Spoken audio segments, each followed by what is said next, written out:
Me entregó los primeros libros que debía yo leer y el que fue cuidando mis lecturas. El primer libro que me entregó. ¿Te imaginas ser presidente de un país, tener acceso a 100.000 millones de dólares del petróleo, prometer a tu nación que aprenderán a administrar la abundancia, y terminar tu mandato llorando en televisión nacional, pidiendo perdón a los pobres mientras el país se hunde en la peor crisis económica de su historia?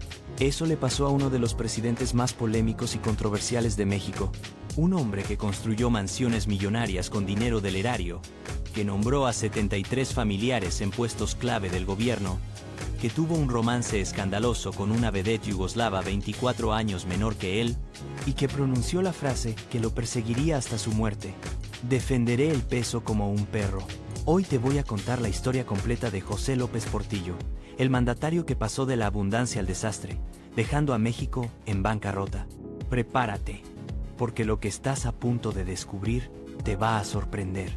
La historia de José López Portillo comenzó el 16 de junio de 1920 en la Ciudad de México.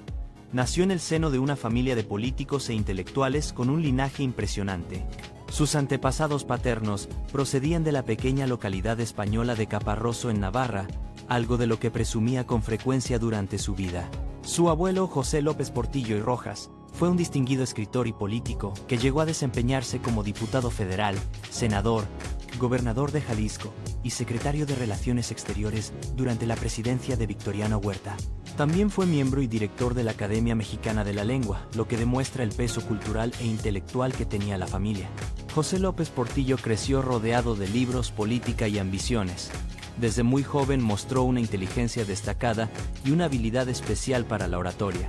Realizó sus estudios primarios en la Escuela Benito Juárez, donde conoció a quien muchos años después sería su antecesor en la presidencia, Luis Echeverría Álvarez. Esta amistad de infancia sería fundamental para su futuro político. Continuó sus estudios secundarios en la Escuela Extensión Universitaria y luego ingresó a la Escuela Nacional Preparatoria. Su formación académica fue impresionante. Estudió leyes en la Universidad Nacional Autónoma de México, donde se graduó en 1946 a la edad de 26 años. No conforme con eso, obtuvo su doctorado en Derecho en 1950. Pero López Portillo no solo era un estudiante brillante, también era un apasionado de la docencia. Se convirtió en profesor de Teoría del Estado en la UNAM, cargo que desempeñó desde 1947 hasta 1958. Su obra Filosofía del Derecho se convirtió en texto imprescindible en las enseñanzas jurídicas de México. Durante sus años universitarios, López Portillo no solo destacó por su brillantez académica, sino también por su carácter carismático y su capacidad para hacer amistades estratégicas. Era conocido por su amor a la literatura, especialmente a los clásicos griegos y latinos. Escribía poemas y ensayos filosóficos que compartía con sus compañeros. Esta faceta intelectual lo acompañaría durante toda su vida y se reflejaría en los libros que publicaría años después. En 1945, a sus 25 años, se afilió al Partido Revolucionario Institucional, el partido que gobernaría México de manera ininterrumpida durante décadas. Era el momento perfecto para ingresar a la política mexicana. El PRI dominaba todos los aspectos de la vida pública del país y pertenecer a sus filas era prácticamente un requisito para cualquier aspirante a funcionario público. López Portillo entendió esto desde muy joven y supo cultivar las relaciones adecuadas dentro del partido. Su amistad con Luis Echeverría, que databa desde la primaria, se fortaleció durante estos años. Ambos compartían ambiciones políticas y una visión sobre México que los uniría en un proyecto común décadas después. Echeverría era más pragmático y calculador, mientras que López Portillo era más idealista y apasionado, pero juntos formaban un equipo complementario que sabría navegar las aguas turbulentas de la política priista. Además de su trabajo como docente en la UNAM, López Portillo ejerció como abogado privado durante varios años. Instaló su propio bufete donde atendía casos diversos, desde asuntos civiles hasta comerciales. Esta experiencia le dio una comprensión profunda del funcionamiento del sistema legal mexicano y de cómo se movían los hilos del poder económico en el país. Conoció a empresarios, políticos y figuras influyentes que más tarde serían claves en su carrera. En 1960, López Portillo dio un paso decisivo al participar activamente en los consejos de planificación económica y social del PRI. Decidió dedicarse por completo a la política, aunque nunca abandonó completamente la docencia. Fue profesor fundador de la materia Teoría General del Estado en la Escuela de Ciencias Políticas de la UNAM en 1954 y fundó la materia Ciencia Política y Política Gubernamental en el doctorado de Ciencias Administrativas en la Escuela Superior de Comercio y Administración en 1961. Su capacidad para explicar conceptos complejos de manera accesible lo convirtió en un profesor muy respetado y querido por sus alumnos. Muchos de ellos ocuparían después posiciones importantes en el gobierno y la academia, creando una red de lealtades que López Portillo sabría aprovechar cuando llegara su momento en el poder. Era un maestro en el arte de cultivar relaciones y nunca olvidaba un nombre o un favor. Minuto 1. Antes de continuar con esta fascinante historia de poder, ambición y caída, si te está gustando este contenido y quieres conocer más historias impactantes de personajes que marcaron la historia de México y América Latina, suscríbete al canal y activa la campanita para no perderte ningún video. Ahora sí, sigamos con la vida de José López Portillo. En 1951, López Portillo contrajo matrimonio con Carmen Romano Nolk, una mujer que compartiría con él los primeros 40 años de su vida y que sería testigo de su ascenso al poder. De este matrimonio nacieron 3 hijos: José Ramón, Carmen Beatriz y Paulina. Carmen Romano era una mujer culta, amante de la música clásica, especialmente del piano.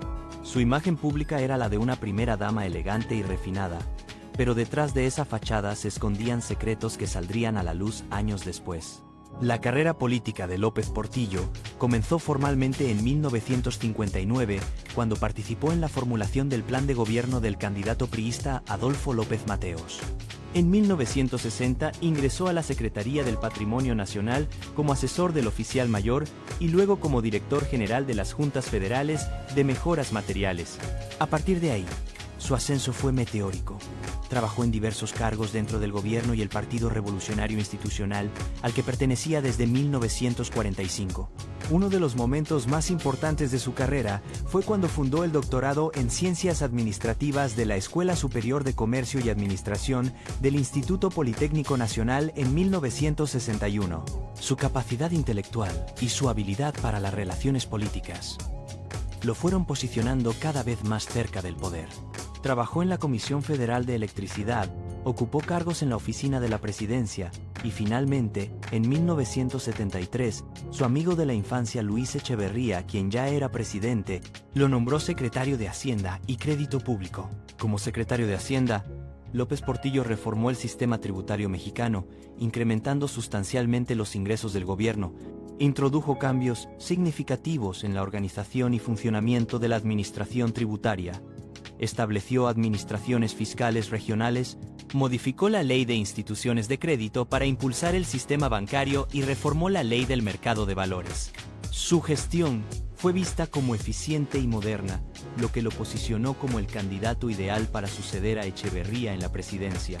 El 20 de septiembre de 1975, López Portillo aceptó su designación como candidato del Partido Revolucionario Institucional a la presidencia de la República. Lo que siguió fue algo extraordinario y a la vez preocupante. Las elecciones de 1976 fueron prácticamente una farsa democrática. López Portillo fue el único candidato con registro oficial.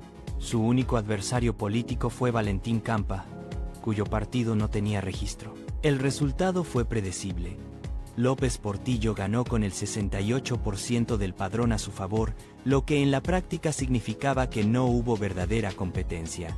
El 1 de diciembre de 1976, José López Portillo tomó posesión como presidente de México.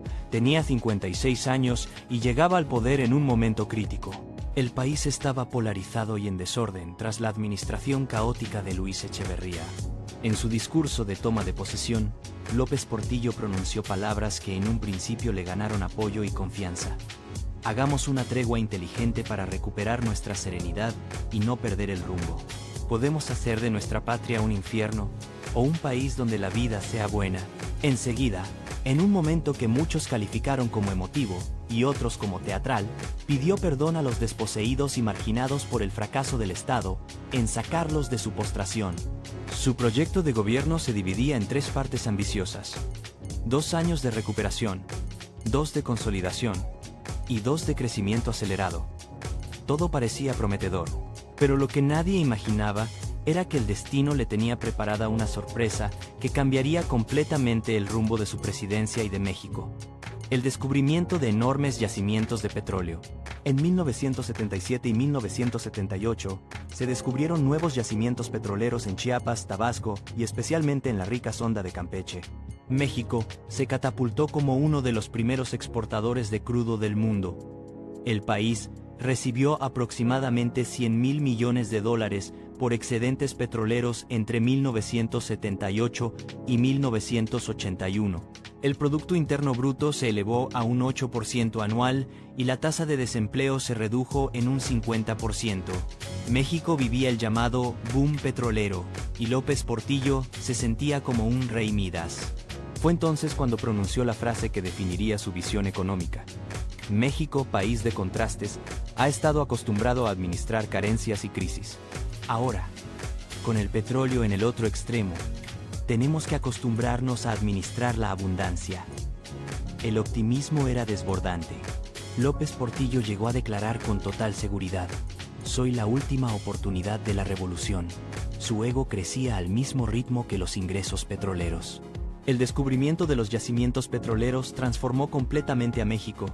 Los campos petroleros de Chiapas, Tabasco y la sonda de Campeche contenían reservas estimadas en miles de millones de barriles. Las compañías petroleras internacionales querían hacer negocios con México, y los inversionistas extranjeros veían al país como una mina de oro.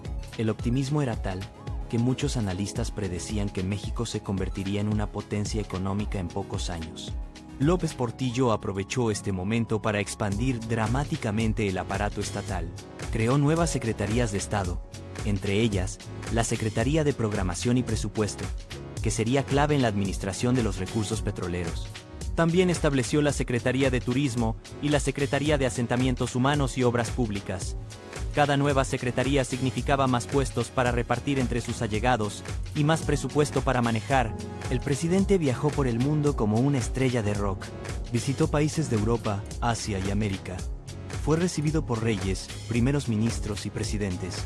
En España, restableció las relaciones diplomáticas que habían estado rotas desde 1939 tras la Guerra Civil Española. México finalmente reconoció al gobierno de Juan Carlos I, terminando décadas de apoyo simbólico al gobierno republicano en el exilio. El rey de España visitó México en 1977 y López Portillo devolvió la visita poco después. Fueron momentos de gloria para el presidente mexicano. También fue anfitrión de figuras importantes. Los reyes de España, el Papa Juan Pablo II, presidentes de Francia, Bulgaria, Polonia e Israel visitaron México durante su sexenio. La visita del Papa Juan Pablo II en 1979 fue especialmente significativa, siendo la primera vez que un pontífice pisaba suelo mexicano. Millones de católicos salieron a las calles a recibirlo, en una demostración masiva de fe que el gobierno priista, oficialmente laico, no pudo ignorar. En política exterior, López Portillo tomó posiciones que lo ganaron respeto en América Latina. En 1979, rompió relaciones diplomáticas con la dictadura de Anastasio Somoza en Nicaragua y brindó apoyo al movimiento sandinista que derrocó al dictador. Cuando se constituyó el gobierno sandinista, México se opuso en la Organización de Estados Americanos a cualquier intervención en los asuntos internos de Nicaragua. Esta postura antiimperialista resonaba con la tradición revolucionaria mexicana y le daba credibilidad internacional a López Portillo. Apoyado por Francia, el presidente mexicano trató de impulsar una solución negociada para el conflicto en El Salvador, donde una guerra civil amenazaba con desestabilizar toda Centroamérica. En 1981, propuso a la ONU el Plan de Recursos Energéticos, buscando establecer mecanismos de cooperación entre países productores y consumidores de energía. Ese mismo año organizó la Cumbre de Norte-Sur en Cancún, Quintana Roo, para promover el diálogo entre las naciones desarrolladas y el tercer mundo. López Portillo se veía a sí mismo como un líder del tercer mundo, un estadista con visión global. Pero mientras brillaba en el escenario internacional, en casa los problemas se acumulaban. El boom petrolero había creado inflación, los precios subían constantemente y los salarios no alcanzaban. La corrupción se había vuelto endémica en todos los niveles del gobierno. Funcionarios públicos aceptaban sobornos abiertamente y nadie los castigaba. El presidente parecía más interesado en proyectos faraónicos que en resolver los problemas cotidianos de los mexicanos. Uno de los casos más escandalosos de corrupción fue el de Arturo "El Negro" Durazo, jefe del Departamento de Policía y Tránsito del Distrito Federal durante el sexenio.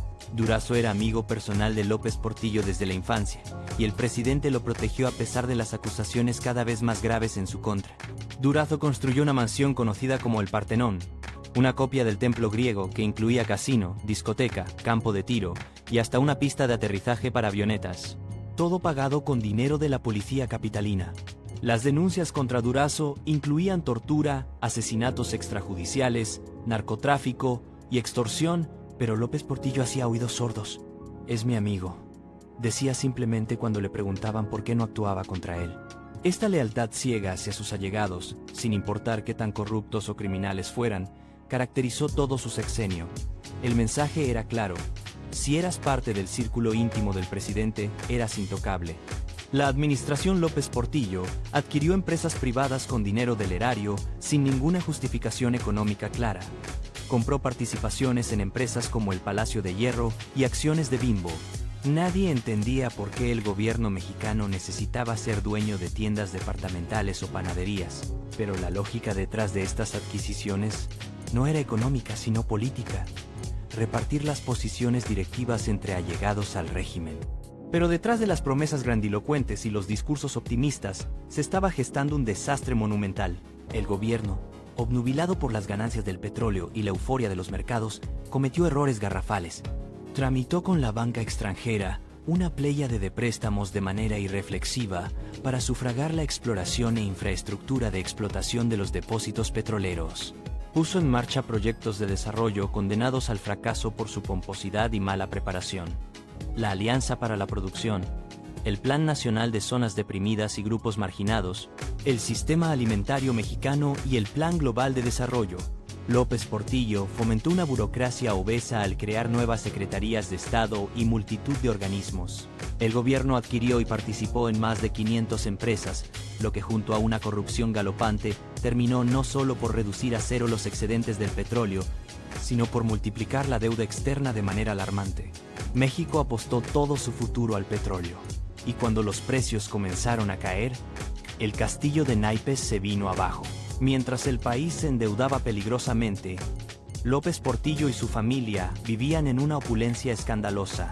Entre 1980 y 1982, el presidente mandó construir un complejo de mansiones en un terreno de entre 100 y 120 mil metros cuadrados en Bosques de las Lomas, en la zona de Coajimalpa. El terreno, que equivalía a 17 canchas de fútbol profesionales, fue adquirido a un precio irrisorio de 17 millones de viejos pesos, cuando su valor real era mucho mayor. Este complejo se conocería popularmente como la Colina del Perro, un nombre que se volvería símbolo de la corrupción del régimen. La propiedad constaba de 4 mansiones de lujo. Una era de estilo medieval, otras 2 de rasgos coloniales con grandes ventanales y techos de 2 aguas muy al estilo californiano. Contaban con numerosas chimeneas y grandes miradores. Había incluso una estación eléctrica con capacidad para dar servicio a un poblado mediano. Todo esto mientras millones de mexicanos vivían en la pobreza. Los vecinos de Coajimalpa denunciaron que las mansiones se habían construido con recursos del erario público, mientras ellos carecían de servicios básicos como agua y luz constante. Pero la corrupción y el nepotismo no terminaban ahí. Durante su sexenio, 73 familiares de López Portillo tuvieron altos cargos en el gobierno. Su hijo, José Ramón López Portillo, se convirtió en subsecretario de Evaluación de la Secretaría de Programación y Presupuesto con solo 26 años de edad. Cuando fue cuestionado por esto, López Portillo respondió con una frase que se volvería infame: «Es el orgullo de mi nepotismo». El cinismo y el desparpajo con que defendió a su hijo mostraban la total impunidad con la que operaba. Su hermana Margarita López Portillo ocupó la dirección de la Comisión de Radio, Televisión y Cinematografía de la Secretaría de Gobernación. Cuando fue criticada por la prensa, el presidente respondió: «Es mi piel, no la toquen». Incluso su anciana madre fue colocada al frente del Instituto Nacional de la Senectud. Era un gobierno familiar, donde los López Portillo se repartían el poder y los recursos del país sin el menor pudor. La esposa del presidente, Carmen Romano, tampoco se quedaba atrás en excentricidades. López Portillo intentó desde su investidura desaparecer el Instituto Nacional de Bellas Artes por considerarlo burocratizado e incapaz. Algunas versiones apuntan que el objetivo era colocar a Carmen Romano en el control del sector cultural estatal mexicano. Creó una estructura paralela llamada Fondo Nacional para las Actividades Sociales bajo la dirección de su esposa, con presupuesto paralelo al del INBA. Carmen Romano tenía fama de mantener relaciones con miembros del Estado Mayor Presidencial que la resguardaban. Se cuenta que mandaba derribar las paredes de los hoteles a los que llegaba, para que cupiera el piano que llevaba con ella.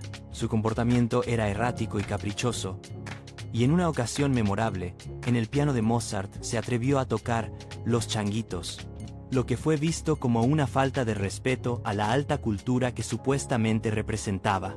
Pero si algo definiría el sexenio de López Portillo serían los últimos 2 años de su gobierno, cuando todo se derrumbó. En el verano de 1981, los precios del petróleo cayeron drásticamente.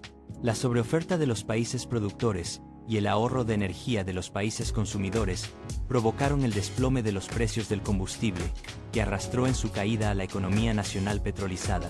El sueño de administrar la abundancia se convirtió en pesadilla. En tan solo un mes, 9.000 millones de dólares salieron del país. Los fantasmas de la devaluación, la inflación y la deuda exterior se cernían sobre México. El 17 de agosto de 1981, López Portillo se armó de valor y en conferencia de prensa acusó a los especuladores de atentar contra la moneda mexicana. Fue entonces cuando pronunció la frase que lo perseguiría hasta su muerte: "Defenderé el peso como un perro". La frase tuvo un gran eco mediático, pero no se reflejó en resultados. Todo lo contrario. El 17 de febrero de 1982, el Banco de México se vio forzado a retirarse del mercado de cambios. El gobierno se declaró en moratoria de pagos y tuvo que devaluar el peso de 22 a 70 pesos por dólar. La devaluación fue brutal, alrededor del 400%. Para minimizar los efectos, el gobierno emprendió una disminución del gasto público, impuso más controles a la importación, subió los precios y tarifas públicas y elevó las tasas de interés, pero nada funcionaba. La crisis se profundizaba cada día más. Desesperadamente el gobierno pagó en pesos los depósitos en dólares hechos por mexicanos en la banca nacional para evitar que enviaran sus ahorros al extranjero. Se cerró la venta de dólares por 4 días. La fuga de capitales era masiva y el pánico financiero se apoderó del país. Miles de mexicanos vieron cómo sus ahorros de toda una vida se evaporaban. Las familias de clase media que habían confiado en el sistema bancario mexicano se encontraron en la ruina. El momento más dramático y memorable del sexenio llegó el 1 de septiembre de 1982, día de su último informe de gobierno. López Portillo subió a la tribuna del Palacio Legislativo de San Lázaro para encarar a la ciudadanía y anunciarle el caos. En un despliegue histriónico que conmovió a muy pocos y enfureció a los más, culpó de la debacle a los banqueros y a los sacadólares. No admitió tener que ver en el hundimiento financiero del país y proclamó: "Soy responsable del timón, pero no de la tormenta". Luego, al recordar a los desposeídos y marginados, aquellos a quienes en su primer mensaje como mandatario había pedido perdón, José López Portillo lloró teatralmente frente a millones de mexicanos y golpeó impotente con su puño el atril de la tribuna principal. Las lágrimas rodaban por sus mejillas mientras anunciaba: "He expedido 2 decretos, uno que nacionaliza los bancos privados del país y otro que establece el control generalizado de cambios". Con voz quebrada, exclamó la frase que quedaría grabada en la historia: "Ya nos saquearon. México no se ha acabado. No nos volverán a saquear". La nacionalización de la banca fue un golpe de efecto desesperado, más en el tenor de una rabieta que de una medida sopesada y necesaria. Los empresarios y dueños de la banca vieron la medida como un error de proporciones históricas. La confianza en el gobierno mexicano se desplomó no solo a nivel nacional sino internacional. El sexenio, que había comenzado con la promesa de administrar la abundancia, terminaba con México teniendo la deuda externa más grande del mundo. Los 100.000 millones de dólares de excedentes petroleros se habían evaporado en corrupción, proyectos faraónicos mal planificados y una administración desastrosa. La inflación alcanzó casi el 100%. Millones de pequeños ahorradores mexicanos quedaron en la bancarrota. Era el final del llamado milagro mexicano, que había dado medio siglo de crecimiento sostenido al país. La crisis económica que estalló en 1980 y hasta 1982 fue devastadora, y sus efectos se sintieron durante años. Pequeños comerciantes que habían pedido préstamos para expandir sus negocios se encontraron de repente con deudas impagables debido a las tasas de interés estratosféricas. Familias de clase media que habían ahorrado durante décadas vieron cómo sus cuentas bancarias perdían valor día tras día por la inflación galopante. Los trabajadores veían cómo sus salarios alcanzaban para cada vez menos productos básicos. El desempleo se disparó. Empresas cerraban o despedían personal masivamente porque no podían cubrir sus costos operativos. La industria de la construcción, que había estado en auge durante el boom petrolero, se paralizó casi por completo. Miles de albañiles, electricistas y plomeros se quedaron sin trabajo. El sector manufacturero sufrió porque las importaciones de insumos se volvieron prohibitivamente caras con el peso devaluado. La fuga de capitales no se detuvo con las medidas desesperadas del gobierno. Los mexicanos que tenían recursos siguieron sacando su dinero del país y convirtiéndolo en dólares que depositaban en bancos estadounidenses. Se calcula que entre 1981 y 1982 salieron de México alrededor de 22,000 millones de dólares. Era dinero que el país necesitaba desesperadamente para invertir en su economía, pero que los inversionistas preferían poner a salvo en el extranjero ante la incertidumbre. El sistema bancario mexicano quedó paralizado tras la nacionalización. Los banqueros, muchos de ellos empresarios exitosos que habían construido instituciones financieras sólidas durante décadas, se sintieron traicionados y expropiados. La indemnización que el gobierno les ofreció fue considerada insuficiente y pagada en bonos que perdían valor por la inflación. Muchos banqueros abandonaron el país, llevándose su conocimiento y experiencia. La relación entre el gobierno y la iniciativa privada se rompió completamente. Los empresarios dejaron de confiar en el sistema político mexicano. El famoso pacto no escrito entre el PRI y el sector empresarial, donde el partido gobernaba y los empresarios hacían negocios sin interferencias excesivas, se desmoronó. Esto tendría consecuencias profundas para el futuro político de México. En Monterrey, corazón industrial del país, la reacción fue particularmente virulenta. Eugenio Clarión Reyes, dirigente de la Cámara de la Industria de Transformación de Nuevo León, declaró públicamente: al señor presidente, literalmente, ya se le botó la canica. En realidad el presidente fue muy cínico, porque eso de que salía con las manos limpias, pues, ¿con qué hicieron la colina del perro? ¿Con qué hicieron todas sus mansiones? Ni modo que le alcance con su sueldo. Estas palabras expresaban lo que millones de mexicanos pensaban, pero no se atrevían a decir. La prensa internacional fue implacable con México. Los principales periódicos del mundo publicaron artículos devastadores sobre la crisis mexicana.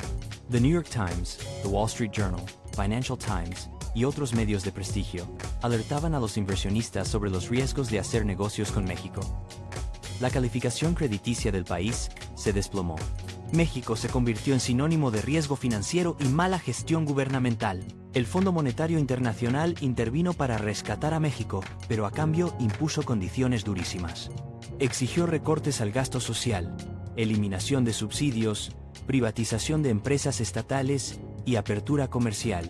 Estas medidas, conocidas como ajuste estructural, significaban el fin del modelo económico que México había seguido desde los años 40. Era el nacimiento del neoliberalismo mexicano, impuesto no por convicción ideológica sino por necesidad financiera desesperada. Miguel de la Madrid, el sucesor de López Portillo, heredó una economía destrozada. La deuda externa llegó a 86,000 millones de dólares, la más grande del mundo en ese momento. La inflación era del 98.8% anual. El peso había pasado de 22 pesos por dólar a más de 150.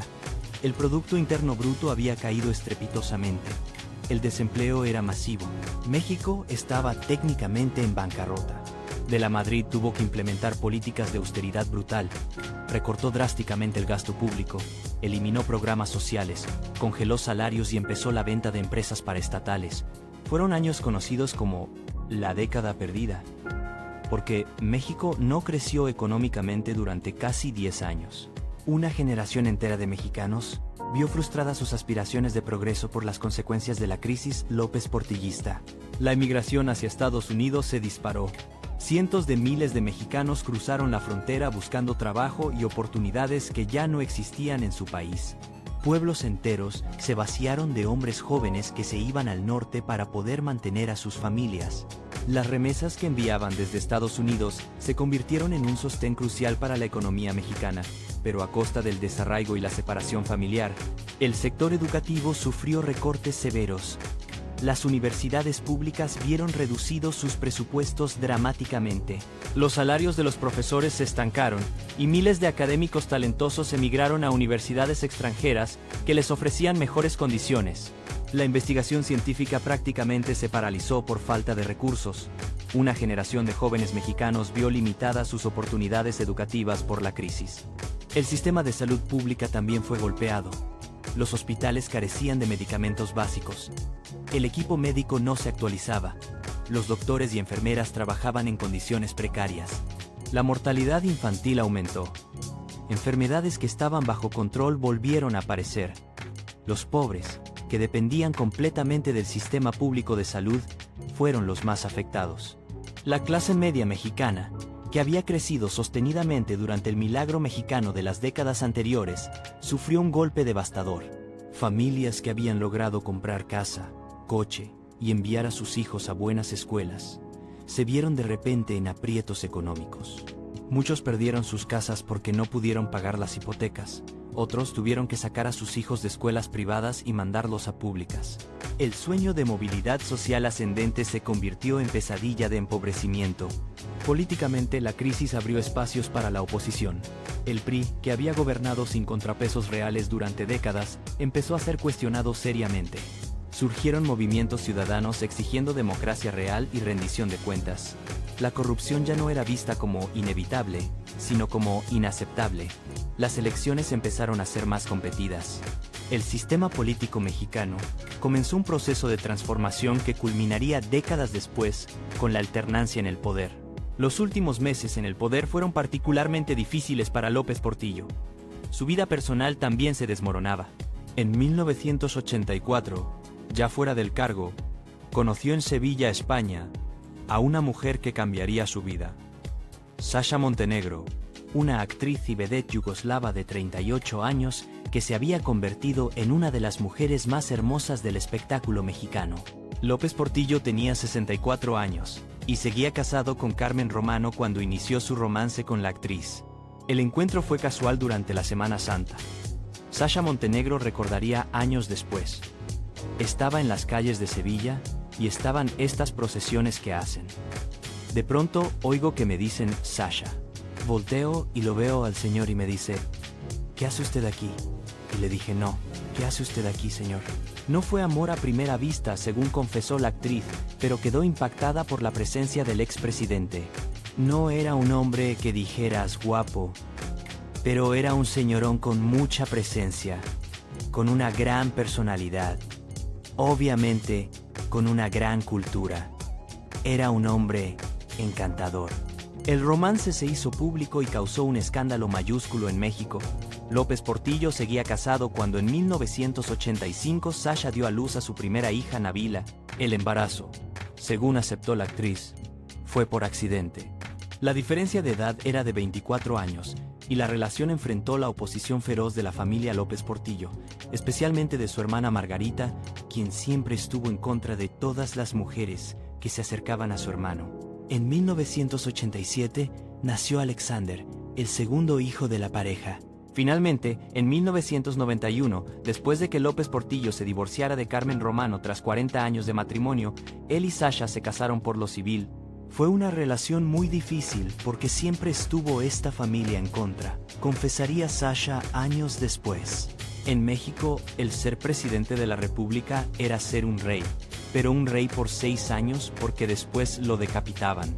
A mí me tocó cuando López Portillo ya estaba decapitado y me tocaron los ladridos y esta parte desagradable de la vida de un personaje así. El matrimonio eclesiástico tuvo que esperar hasta junio del año 2000, apenas un mes después de la muerte de Carmen Romano, La ceremonia se realizó de forma privada en su residencia de la Ciudad de México con sus 2 hijos presentes. Sasha recordó ese momento como uno de los más emotivos de su vida, pero la felicidad duró poco. Ese mismo año, López Portillo sufrió un infarto cerebral que lo dejó muy debilitado y con movilidad limitada. Los últimos años de José López Portillo fueron difíciles y solitarios. El hombre que había sido presidente de México, que había manejado $100,000 millones, que había construido mansiones y vivido en la opulencia, ahora estaba en una silla de ruedas, hemipléjico y dependiente de los cuidados de otros. Los rumores de que Sasha Montenegro lo maltrataba se hicieron públicos. Se decía que la actriz lo trataba de pendejo y poco hombre, y que había violencia verbal y hasta física. La presión familiar, especialmente de su hermana Margarita, llevó a que en 2004 se interpusiera un juicio de divorcio contra Sasha Montenegro. El expresidente débil y enfermo acudió a un juzgado para demandar su matrimonio. Sin embargo, los magistrados decidieron que Sasha ganara el proceso legal, por lo que nunca se concretó la separación formal. El 17 de febrero de 2004, José López Portillo murió a los 84 años en la Ciudad de México a causa de complicaciones cardíacas producidas por una neumonía. Sasha Montenegro figuró como su viuda legítima y heredó las propiedades, incluyendo la famosa Colina del Perro y una pensión de 124,000 pesos mensuales que descendió con el paso de los años. Esto desató una batalla legal con los hijos del primer matrimonio que se prolongó por años. La historia de amor entre José López Portillo y Sasha Montenegro fue de telenovela. Cuando se conocieron en Sevilla, ella estaba en la cima de su carrera. Había protagonizado películas exitosas como Bellas de Noche y Pedro Navaja. Era considerada una de las vedettes más hermosas de México.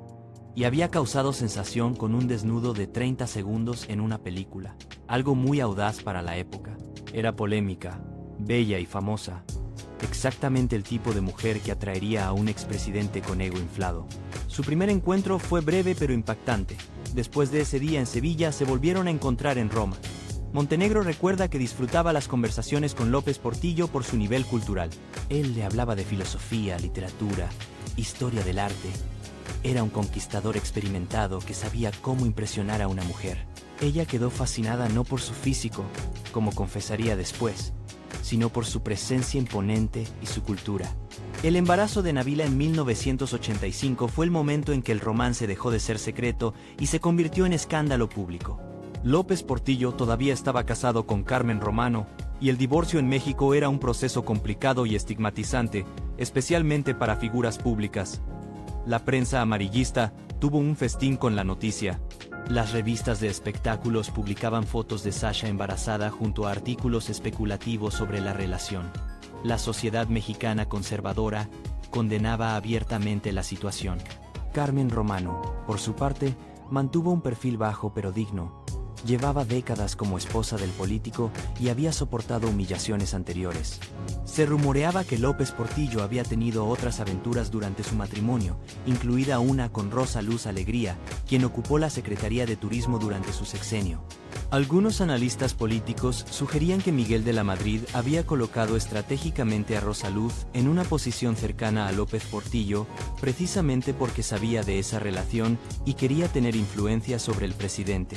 Pero el romance con Sasha fue diferente porque era público, y porque López Portillo decidió formalizarlo. Cuando nació Alexander en 1990, quedó claro que esta no era una aventura pasajera. López Portillo quería estar con Sasha, a pesar de las críticas, a pesar de su familia y a pesar de lo que dijera la sociedad. En 1991, finalmente se divorció de Carmen Romano después de 40 años de matrimonio. Fue un divorcio civilizado pero doloroso para todos los involucrados. El matrimonio civil entre López Portillo y Sasha en 1991 fue discreto. No hubo gran celebración ni publicidad. Sabían que muchos los criticarían y no querían alimentar más el morbo mediático. La familia López Portillo, especialmente Margarita, la hermana del expresidente, nunca aceptó a Sasha. La veían como una advenediza, una actriz de ficheras que había casado a su hermano por dinero e interés. Las tensiones familiares fueron constantes durante todo el matrimonio. La ceremonia religiosa en junio de 2000 fue diferente. Para entonces, Carmen Romano había muerto apenas un mes antes. y López Portillo sentía que finalmente podía casarse por la iglesia, sin faltarle al respeto a su primera esposa. Fue una ceremonia pequeña pero emotiva en su residencia privada, con sus 2 hijos presentes. Sasha usó un vestido blanco elegante y López Portillo, a sus 80 años, lucía feliz. Para ella fue la culminación de años de espera y lucha por un amor que muchos habían intentado destruir. Pero la felicidad duró poco. López Portillo había empezado a tener problemas de salud serios. El infarto cerebral que sufrió ese mismo año lo dejó parcialmente paralizado. Su movilidad se redujo drásticamente y necesitaba cuidados constantes.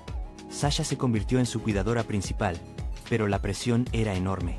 Cuidar a un hombre de 80 años con problemas neurológicos no era fácil, especialmente cuando su familia estaba constantemente criticando y cuestionando cada decisión.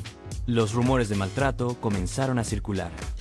Se decía que Sasha gritaba a López Portillo, que lo insultaba, que había escenas violentas. Algunos empleados del hogar supuestamente corroboraban estas historias. La familia López Portillo usó estos rumores para iniciar una campaña mediática contra Sasha, pintándola como una mujer abusiva que tenía secuestrado al expresidente por su dinero y propiedades. En 2003, López Portillo tomó la decisión de acudir personalmente a un juzgado para demandar el divorcio. Llegó en silla de ruedas, débil pero determinado. En su demanda alegaba maltrato verbal y físico. Decía que Sasha lo trataba de pendejo y poco hombre, que lo humillaba constantemente. Fue un espectáculo triste ver al que había sido presidente de México exponiendo públicamente los problemas más íntimos de su matrimonio. Sasha negó todas las acusaciones. Sostuvo que la presión venía de la familia de López Portillo, especialmente de Margarita, quien nunca había ocultado su desprecio por ella. Argumentó que estaba cuidando a su esposo lo mejor que podía en circunstancias muy difíciles, que él estaba enfermo y confundido, y que la familia quería separarlo de ella para controlar su herencia. El caso legal se volvió una batalla mediática, donde cada lado presentaba su versión de los hechos. Los magistrados que revisaron el caso finalmente decidieron a favor de Sasha. Determinaron que no había pruebas suficientes de maltrato y que el divorcio no procedía. Esto enfureció a la familia López Portillo, pero no pudieron hacer nada más legalmente. López Portillo moriría pocos meses después, en febrero de 2004, todavía casado con Sasha Montenegro. La muerte del expresidente abrió una nueva batalla, la herencia. Sasha, como viuda legítima, tenía derecho a las propiedades y a la pensión presidencial de 124,000 pesos mensuales. Los hijos del primer matrimonio se sintieron despojados de lo que consideraban su herencia legítima. Iniciaron múltiples demandas legales intentando anular el testamento o reducir la parte que le correspondía a Sasha. La Colina del Perro se convirtió en el centro de la disputa. Ese complejo de mansiones y terrenos valía millones de dólares. Sasha se quedó con la casa biblioteca que López Portillo le había donado específicamente a ella. Pero el resto del terreno fue objeto de litigio durante años. Finalmente parte del terreno se vendió para crear el desarrollo inmobiliario La Toscana, un fraccionamiento de lujo para millonarios. La pensión presidencial que Sasha recibía disminuía cada año según las reglas establecidas. Lo que empezó siendo 124,000 pesos mensuales se fue reduciendo gradualmente. Para una mujer que había estado acostumbrada a un nivel de vida muy alto durante años, esto significaba hacer ajustes. Tuvo que vender algunas propiedades, reducir personal doméstico y moderar sus gastos. Los hijos de Sasha con López Portillo, Nabila y Alexander, quedaron en una posición difícil. Por un lado eran López Portillo y tenían derecho a la herencia paterna. Por otro lado, estaban alineados con su madre contra los medio hermanos mayores. Las reuniones familiares, cuando las había, eran tensas y llenas de resentimientos. Nabila eventualmente se dedicó a las artes y mantuvo un perfil relativamente bajo. Alexander siguió un camino similar, evitando el escrutinio público. Sasha Montenegro vivió sus últimos años retirada del espectáculo. La mujer que había sido vedette, actriz y primera dama no oficial de México se convirtió en una figura casi olvidada. Vivía de sus rentas, de lo que quedaba de la pensión y de algunas propiedades que había logrado conservar. Raramente daba entrevistas y cuando lo hacía, siempre defendía su relación con López Portillo como un amor genuino, no como el cálculo interesado que muchos le atribuían. Murió en febrero de 2024, casi exactamente 20 años después de López Portillo. Tenía 78 años y había luchado contra un cáncer de pulmón agresivo. Su hija Nabila confirmó la noticia. Los medios mexicanos publicaron obituarios que recordaban tanto su carrera en el espectáculo como su controvertida relación con el expresidente. Algunos fueron respetuosos, otros aprovecharon para reabrir viejas heridas y reiterar las acusaciones de hace décadas.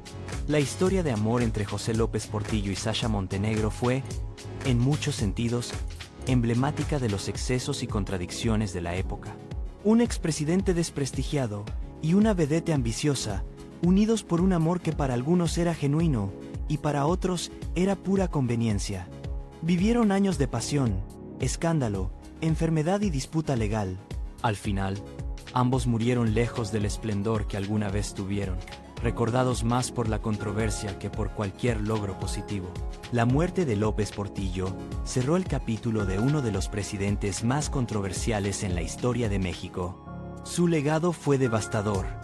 Dejó una deuda externa monumental, una grave crisis económica que tardaría años en superarse, un país polarizado y desconfiado de sus instituciones, la corrupción galopante, el nepotismo descarado y la mala administración de los recursos petroleros marcaron su sexenio como uno de los más desastrosos.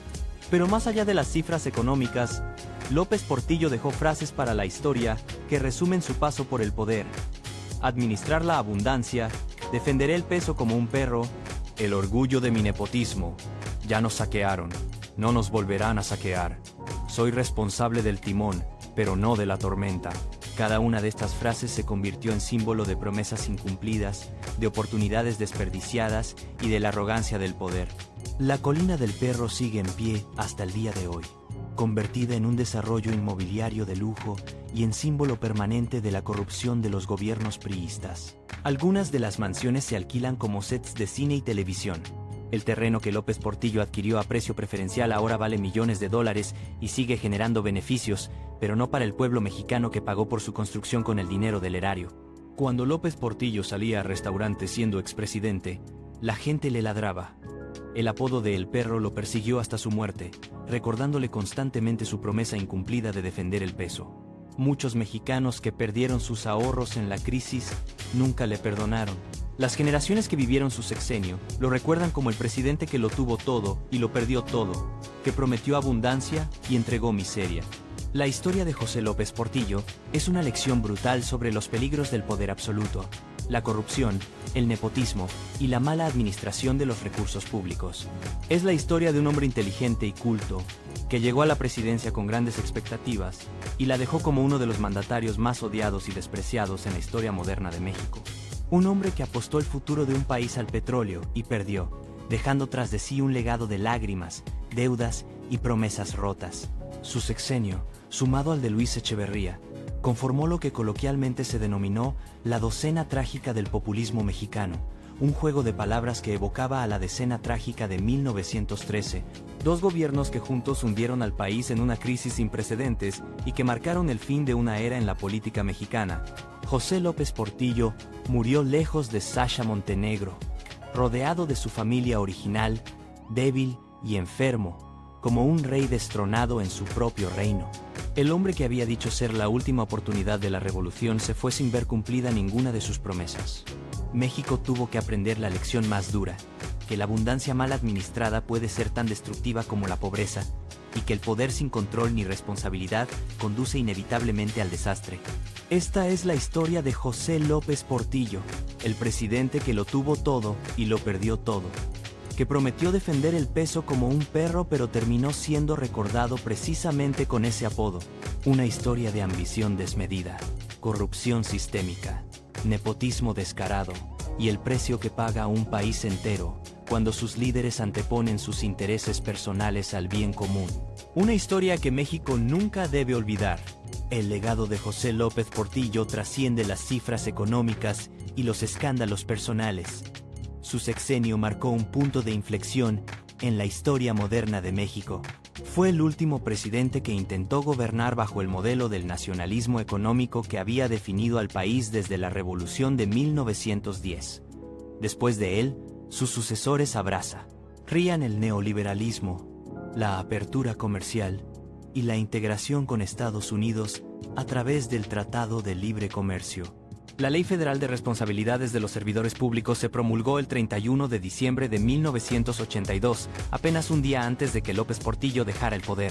Conocida popularmente como Ley contra el Nepotismo, esta legislación estableció por primera vez de manera clara el proceso de juicio político y la obligación de los servidores públicos de presentar declaración patrimonial.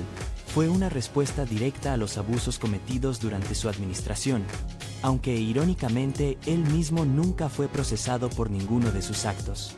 La reforma política que López Portillo implementó en 1977 fue uno de sus pocos legados positivos.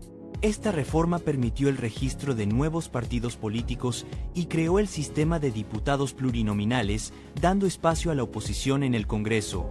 Aunque en su momento se vio como una concesión menor para calmar las críticas, con el tiempo esta apertura permitió la democratización gradual del sistema político mexicano. Sin esa reforma, la transición democrática que México experimentaría décadas después habría sido mucho más difícil. El establishment político mexicano nunca perdonó a López Portillo. Los mismos priistas que lo habían apoyado durante su campaña y gobierno lo abandonaron cuando dejó el poder. Se convirtió en un paria dentro de su propio partido. En las reuniones del PRI, su nombre raramente se mencionaba. No fue invitado a eventos oficiales importantes.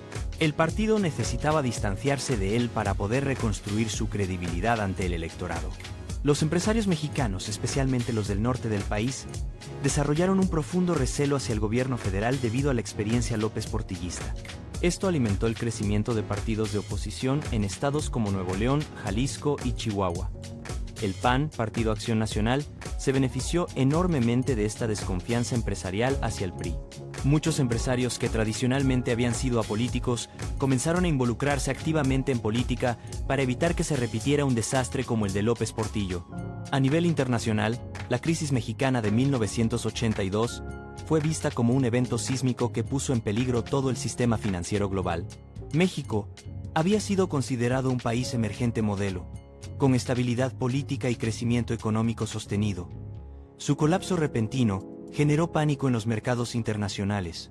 Los bancos extranjeros que habían prestado dinero a México temían no recuperar sus inversiones. La crisis llevó a una reevaluación global de los riesgos asociados con prestar a países en desarrollo. El Fondo Monetario Internacional usó la crisis mexicana como caso de estudio para imponer su agenda neoliberal en América Latina.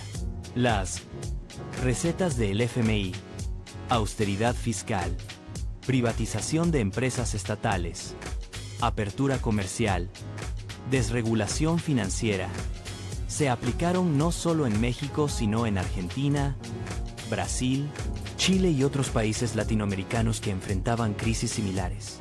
Los años 80 se conocieron como la década perdida para toda América Latina, en gran parte debido a las consecuencias de crisis como la mexicana.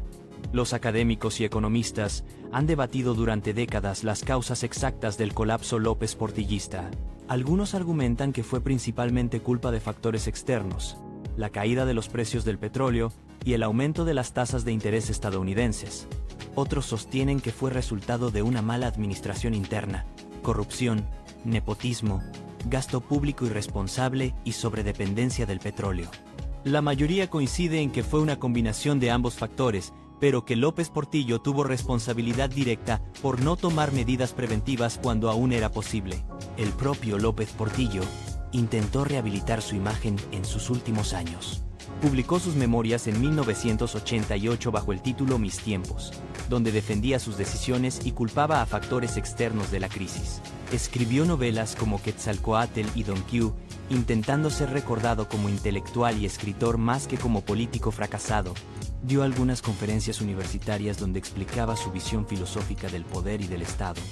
Pero nada de esto logró cambiar la percepción pública sobre su presidencia. En entrevistas posteriores a su mandato, López Portillo mostró diferentes facetas. A veces parecía arrepentido y reflexivo, reconociendo errores y lamentando oportunidades perdidas. Otras veces era defensivo y combativo, insistiendo en que había sido víctima de circunstancias y de traiciones. Nunca dio una disculpa clara y sin condiciones al pueblo mexicano por el desastre económico que había causado. Su frase, soy responsable del timón, pero no de la tormenta, resumía su negativa a aceptar plena responsabilidad. La figura de López Portillo se convirtió en material para comediantes, caricaturistas y críticos sociales. Sus frases y su llanto en el último informe fueron parodiados infinitamente. Programas de televisión satíricos lo representaban con orejas de perro y ladrando. Caricaturistas lo dibujaban llorando con lágrimas de petróleo. Se volvió un símbolo popular de la hipocresía política y la corrupción gubernamental. Para las generaciones más jóvenes, que no vivieron su sexenio, López Portillo era casi una figura cómica más que histórica. Sin embargo, algunos defensores ocasionales surgieron con el tiempo. Argumentaban que López Portillo había intentado genuinamente transformar a México, que su visión de un país próspero e independiente era noble, aunque su ejecución fue deficiente. Señalaban que la reforma política había sido progresista, que su postura antiimperialista en política exterior había sido valiente, que sus inversiones en educación y cultura habían tenido aspectos positivos. Pero estas voces siempre fueron minoritarias, y sus argumentos nunca lograron contrarrestar el peso abrumador de su fracaso económico. La historiografía mexicana ha sido generalmente dura con López Portillo. Libros como La presidencia imperial de Enrique Krause lo retratan como un ejemplo paradigmático de los vicios del sistema político priista: autoritarismo, nepotismo, corrupción y falta de rendición de cuentas. Otros historiadores han analizado aspectos específicos de su gobierno, desde la política petrolera hasta las relaciones con Estados Unidos, siempre encontrando evidencia de errores, cálculos equivocados y oportunidades desperdiciadas. Lo que es innegable es que José López Portillo cambió a México, aunque no de la manera que él esperaba. Su fracaso aceleró la transformación del país hacia un modelo económico diferente. Demostró que el viejo sistema priista de presidencialismo absoluto era insostenible en un mundo globalizado. Mostró que la corrupción y el nepotismo tenían costos económicos reales, no solo morales. Y probó que las promesas grandilocuentes sin sustancia real llevan inevitablemente al desastre. Para las generaciones que vivieron su sexenio, López Portillo representa una herida que nunca sanó completamente. Representa ahorros perdidos, oportunidades destruidas, confianza traicionada. Es el presidente que pudo haber sido grande con los recursos que tuvo, pero que en cambio se convirtió en uno de los peores. Es el líder que pidió perdón llorando pero nunca ofreció restitución. Es el hombre que defendería el peso como un perro, pero que terminó siendo recordado precisamente como el perro. Hoy, más de 2 décadas después de su muerte, México sigue lidiando con algunas de las consecuencias de su sexenio. La desconfianza hacia el gobierno, la percepción de que los políticos solo buscan enriquecerse, la convicción de que el sistema está diseñado para beneficiar a unos pocos, a costa de muchos. Todas estas actitudes tienen raíces en la era López Portillo. Su legado es un recordatorio permanente de lo que sucede cuando el poder se ejerce sin responsabilidad ni consecuencias. La pregunta que muchos historiadores y analistas se hacen es: ¿podría haberse evitado el desastre? ¿Había señales de advertencia que López Portillo ignoró? ¿Existían alternativas de política pública que hubieran mitigado la crisis? La respuesta en todos los casos parece ser sí. Muchos economistas dentro y fuera del gobierno advirtieron sobre los peligros de la petrolización de la economía. Consejeros sugirieron moderar el gasto público y diversificar las fuentes de ingreso. Expertos recomendaron prepararse para una posible caída de los precios petroleros. Pero López Portillo, confiado en su propia visión y rodeado de aduladores, ignoró todas estas advertencias. Esta historia tiene lecciones que trascienden a México y su época. Habla sobre los peligros del autoritarismo, donde un solo individuo concentra demasiado poder sin contrapesos efectivos. Ilustra los riesgos de la corrupción sistémica, donde el enriquecimiento personal de los gobernantes se normaliza y se justifica. Demuestra las consecuencias de la mala gestión económica, especialmente cuando se basa en recursos naturales volátiles como el petróleo, y muestra cómo las decisiones de unos pocos en el poder pueden devastar la vida de millones. José López Portillo murió en 2004, pero su fantasma sigue persiguiendo a México. Cada vez que un político hace promesas grandilocuentes sin sustento, alguien recuerda administrar la abundancia. Cuando hay escándalos de nepotismo, se menciona el orgullo de mi nepotismo. Si la economía tambalea, resurge el recuerdo del peso que se defendería como un perro, y cuando los gobernantes lloran en público mientras piden perdón por sus fracasos, todos piensan en aquel septiembre de 1982, cuando un presidente sollozaba en televisión nacional, mientras el país que había jurado servir se hundía en la peor crisis de su historia moderna.